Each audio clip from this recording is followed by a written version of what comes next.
Of course we're not done. We got a bonus mission. That's all the rage in the hot year of 1990-something. You fucker, you lied to me. I lied to everyone.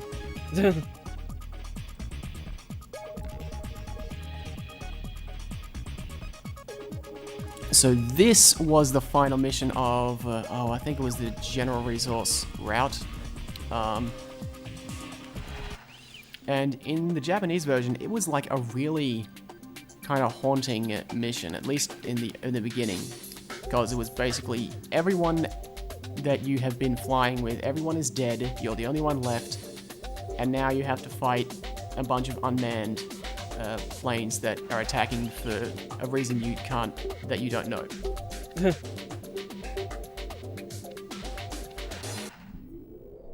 In this, it's just like, well, that tiny little bit of story in the last set of missions is done, so back to the usual arcadey stuff. Nice.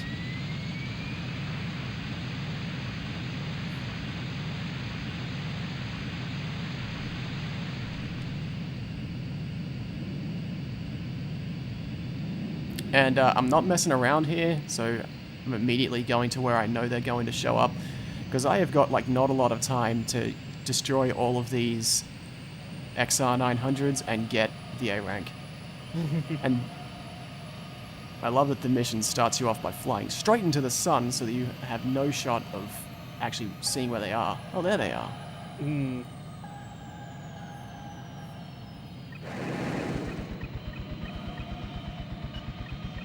And again, I am digging the super trippy, like, late 90s, early 2000s, like, psychological horror anime, like, background music.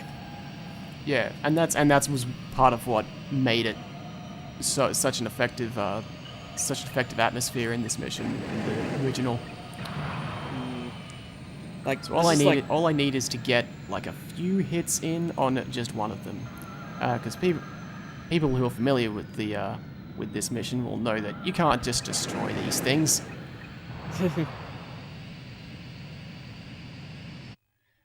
So do you remember that sound clip? Oh god, is it gonna play again? I think it's a little different. Yeah, it sounded a lot different this time around. And, did you just die? Something died. And now you're flying this thing, okay. Now we get control of the Geopelia. This is one of the planes where I always fly inside the cockpit because it takes up way too much room to effectively use otherwise. Yeah, like, I'm still, like, for the life of me, cannot tell, like, how the hell this thing is supposed to actually be, like, airworthy. So I've got regular missiles, and I could fire them, but when you fire regular missiles against these Geopelias, they just turn the other way instantly, because they have the mobility and the thrust power to do exactly that. You can't catch them, I don't care what Loon says, you just can't do it. They escape all the time. But they tend to kind of just sit still if you use your guns on them. And the laser, if something is sitting still, is actually really good. Nice. Yeah, so Except on this first plane, it takes a while. So yeah, I can see, like, the genesis of, like, the Ace Combat, like, scripted final boss is rearing its ugly head in this final mission here. It's sort of across the late game missions, really. Okay, see, that's how quickly this goes, when they sit still. Nice. Something else you might notice is that the Geopelia, when I say it's super mobile, I mean it's so fucking good at turning. You turn almost as fast in each direction. It's that sort of thing where, like, if something goes out of your field of view, you turn to find it immediately. Look at this. Nice. But it becomes almost a hindrance because it's so sensitive. It's even better than the Su-47, which is about the pinnacle of what you should be flying. Yeah, so it's basically got the same problems that the XFA-27, the Scarface, has in, like, Ace Combat 2 and Assault Horizon Legacy. Because, like, that Yeah, thing is crazy maneuverable. yeah. Like, basically too maneuverable, almost.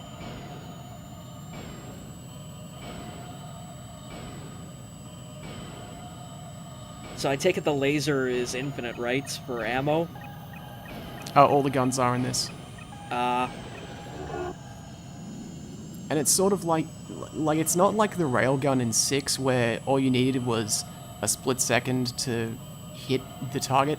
You do have to hold it on there. God, I had the perfect way that I was going to explain this last night. But yeah, you kind of you have to hold it there, and like the hitbox just exists. It's like a line that just exists for a few seconds, and the longer you can hold something in that line, So the more damage. It's like the laser on the Morgan and the Falcon, then only it's just a very short beam rather than a long protracted stream, I suppose. Yeah, pretty much. Then you can, when you get close, you can see it like hitting multiple times against the hitboxes of the planes.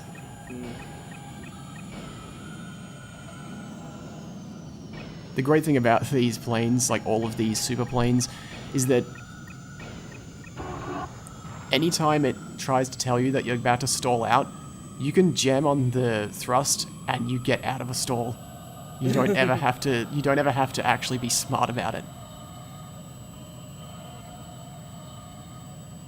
Yeah, it's like the Wyvern in 04 does that too.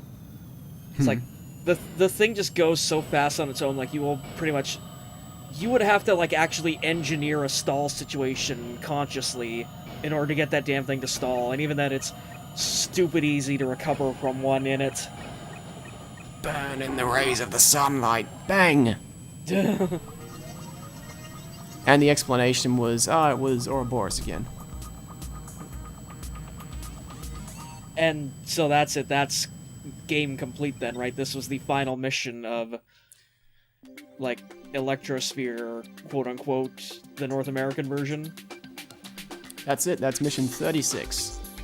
And they really, like, considering a lot of there are quite a few missions in the Japanese version that were basically the same mission, but from the other side of the debate. They pretty much hit all of the beats, all of the level design beats that the original game did, which is cool. Nice. It was just all chopped up and thrown into a blender and then stitched back together from its, like, liquefied remains, right? Yeah, pretty much. I have, like, an hour of footage of me trying to hit those Giapelias with missiles. It doesn't work. It's also even worse because in the Japanese version, the plane that you started in doesn't go down, so it's flying alongside you and it fires missiles when you do, so you get twice as many missiles. Really? Yeah, in this you're on your own, and no matter what I tried, whatever angles, whatever kind of approach, it all failed. So for beating the game, I think on easy, you get the music player. And then on like normal and hard, you get some other stuff. I forget the specifics, but we're going to go through all of them. With the mission simulator, you can go to any of the missions. And this is also how they, so you can beat the game on an easy difficulty, not get all A ranks, and it won't give you the mission 36 unless you get all A ranks or an overall A rank. You can then get the A ranks in the mission simulator, and it will retroactively let you play mission 36. I'm pretty sure that's how it works. So for normal or hard, one of the two, we can now fly the three planes, the three boss planes, the Night Raven, Giapelia, and the Aurora. Night Raven and Giapelia are basically the same thing, and the Aurora is like a better XFA.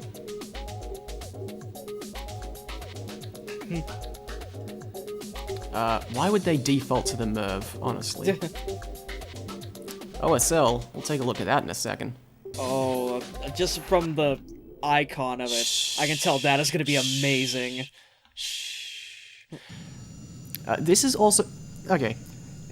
In the Japanese version, you can get...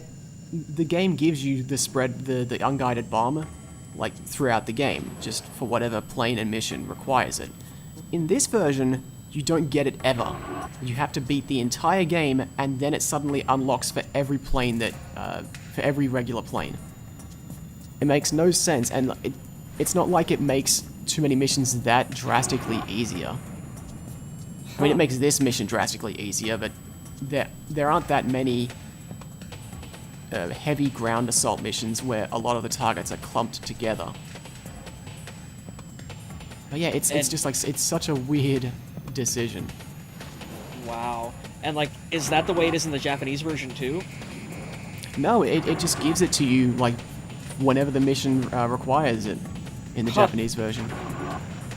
So they basically, once again, took something that was already functioning properly in the original game and just made it needlessly complicated.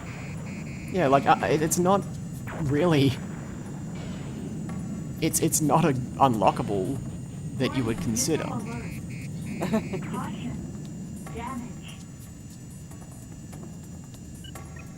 Oh, I also didn't... So this was... Again, I recorded most of this in one afternoon and evening, and I didn't realize yet, still didn't realize, that when you take a ground missiles or the unguided bomb, if you're targeting air targets, the game gives you regular missiles. I didn't realize that yet, even though it's on the UI when you're targeting air targets. So I figured, oh, I'm gonna have to use the spread bomb against the ground targets in this mission, and then use the laser against the air targets. So that's why I'm doing that. And even then, because the laser is so strong, and all the planes that you're fighting here are like Asterozoas and Delphinuses, so like they can barely get away, so it's really easy to hit them. So like, as it was locked on there, literally all you would have needed to have done was just push the circle button and you would have figured out, oh wait, you actually have missiles.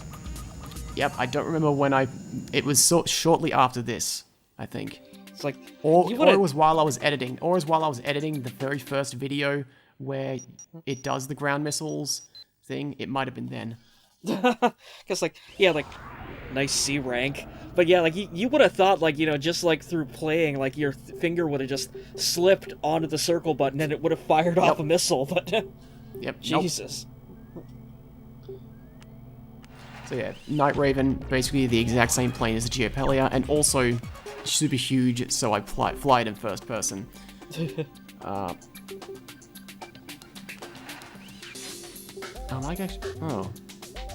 am I taking the Geopelia out? Oh, okay, right. So, short-range missile, you get 6 of them normally. However, there's like a button combo you can hit when you begin a mission.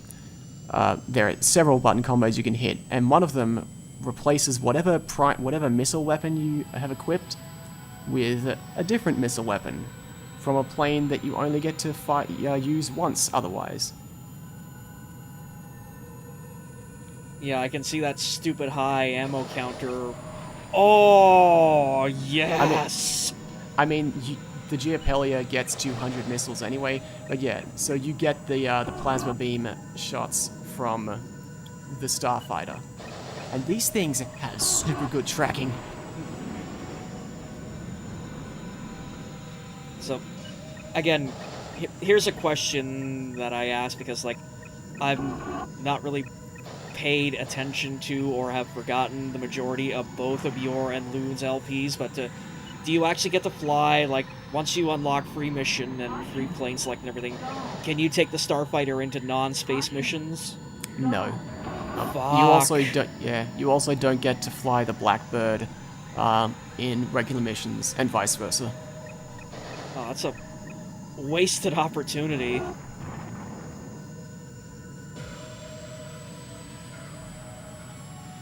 But yeah, so like this mission was like a took me, I think, 12, 13 minutes the first time around. These missiles track so good, they catch them. So also, all these planes just are apparently sitting dead still on this go-around, as opposed to when I actually recorded it. Also, these planes go really fast. As if you had to ask. I can see that, yeah, damn. Mark 4.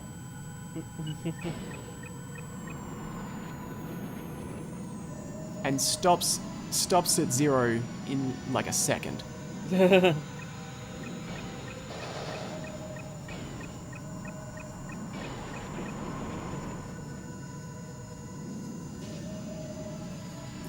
You can also, so one of the button combos gives you the plasma beam, I believe that, and I believe another one gives you the neutron beam.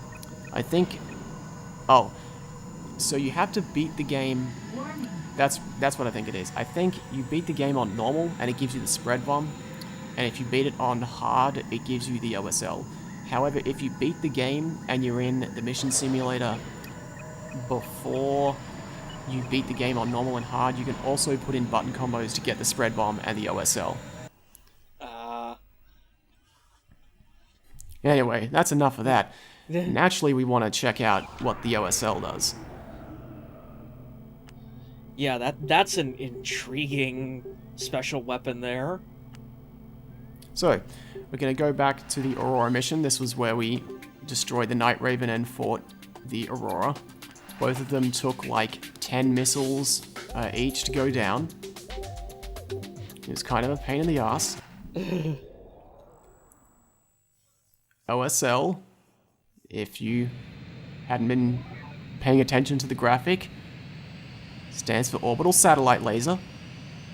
Oh god, this yes. is, I've been saying this for years, this is far and away the best weapon in Ace Combat on anything.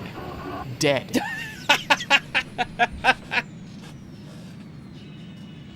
Like, fuck your Excalibur, fuck your guy on anything else. Any of the super weapons, any of the regular weapons, nothing compares. The boss planes, one hit. Yeah, I gotta say, yeah, it is very nice to just be able to call down a low-orbit ion cannon strike on anything you want. And, like, you only need a fraction, you only need enough time to get the lock-on for it to hit. It doesn't matter how fast the thing is going. Like, God, like, you know, I suddenly really hope that, like, the OSL is in Ace Combat 7 and you can abuse the fuck out of it in special missions now. Fucking right.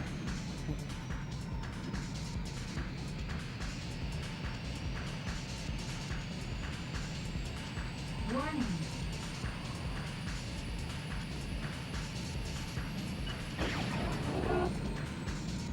And, like, it messes up your screen when you're too close to it as well. Nice. And yeah, you can use this in basically every mission in the game. So if you want, I think that is actually how I got quite a few of the A ranks when my brother and I were first playing this game as kids, because we were not good enough. We weren't good enough to fulfill all of the A requirements in general, and we didn't realize, like, we never knew what the specific requirements were, like, time or number of things killed. So we ended up just finding out that you could use the satellite laser, and just went, okay, if we go and use this to instantly destroy every single target in the mission, surely that will get the A rank, and we were right.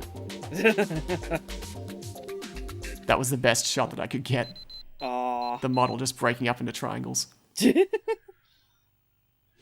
Well, you know, I love a good cheat run, so, you know, job well done on that front.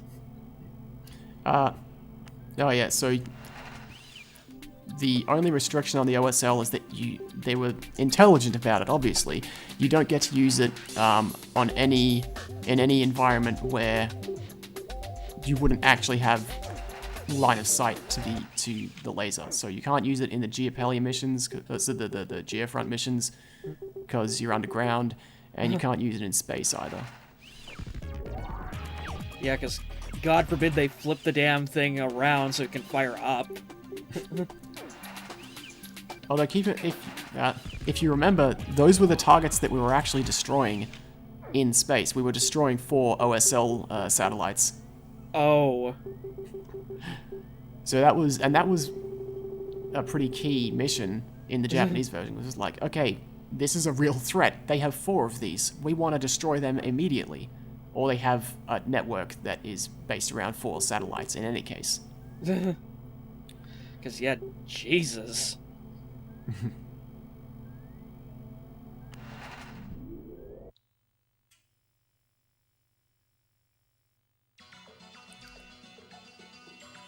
And that's everything that I have for Ace Combat 3 International version. Supposedly there are some differences even between the North American and the PAL territories.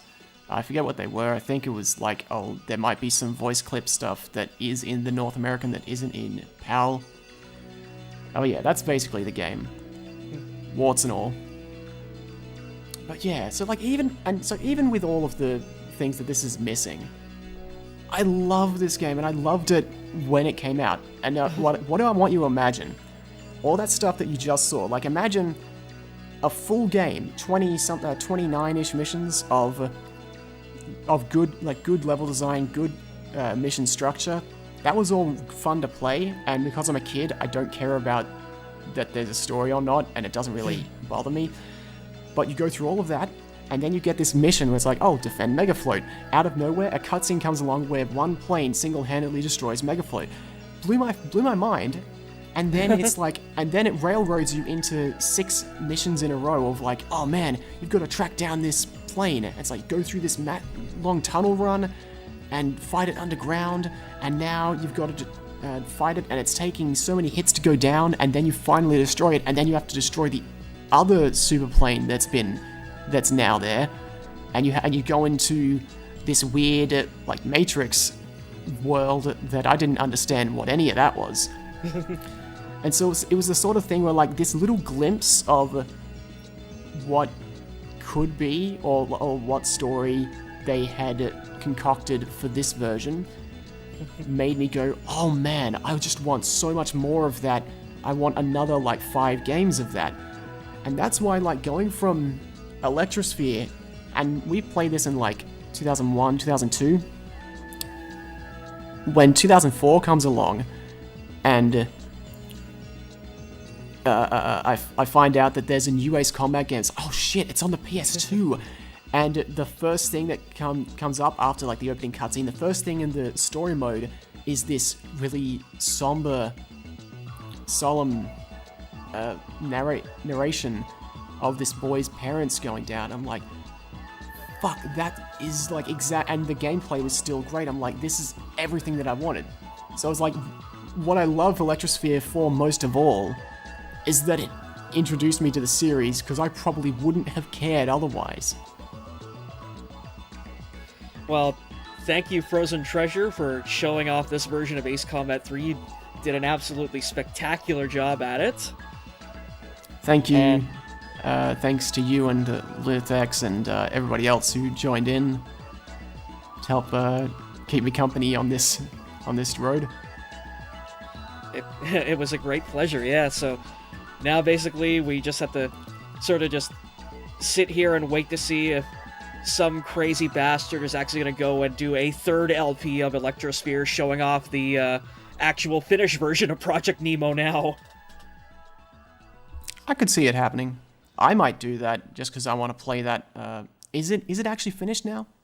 Apparently, yeah. Like it's done completely. Maybe I'll do like when I get my new computer built. Maybe I'll do a stream of it or something. Nice.